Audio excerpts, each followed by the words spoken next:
আমার সমস্ত যুবকদের, ছাত্রদেরকে আজকে বলতে চাই, ইসলামী ছাত্র শিবির যারা এই মাহফিল আয়োজন করেছে, ইসলামী ছাত্র শিবির দেশের শিক্ষাঙ্গনের শ্রেষ্ঠ চরিত্রবান একটি সংগঠন। সবাই কোন আলহামদুলিল্লাহ। পত্র পত্রিকাগুলি অনাবরত লেখে যে শিবির রক কাটে। আমি লন্ডনে গেছি, তো একজন আমার কথায় কথায় শিবিরের কথা উঠছে, কয় যে হুজুর শিবিরের কথা কবেন না। বলে কেন? এটা খালি রক কাটে। বলে আশ্চর্য কথা, শিবিরের খায়ে খায়ে কাম নাই, খালি রক কাটে তারা, আপনি পাইলেন কিসে? কয় যে পত্রিকায় পাইছি। আমি তখন বললাম, দেখেন কোরআন শরীফের সূরা হুজুরাত 26 পারা, কোরআন শরীফ আল্লাহ পাক বলেছেন, ফাসিক কর্তৃক পরিবেশিত খবরকে যাচাই না করে বিশ্বাস করো না। আজকে পত্র পত্রিকার কাজ, তাদের কাজ হচ্ছে অধিকাংশ সব সাংবাদিকতা এক মহান পেশা।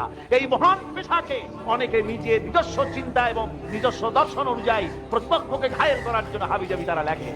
ইসলামী ছাত্র শিবির রক কাটে না, গলা কাটে না, মিথ্যে কথা শিবিরের বিরুদ্ধে বলা হচ্ছে। ইসলামী ছাত্র শিবির বাংলার জমিনে কোরআনের রক কায়েম করার জন্য এ পর্যন্ত 48 জন নেতা এবং কর্মী শাহাদাতের নজরানা আল্লাহর দরবারে তারা পেশ করেছে।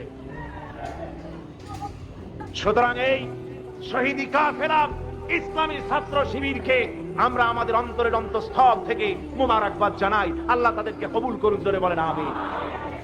আমার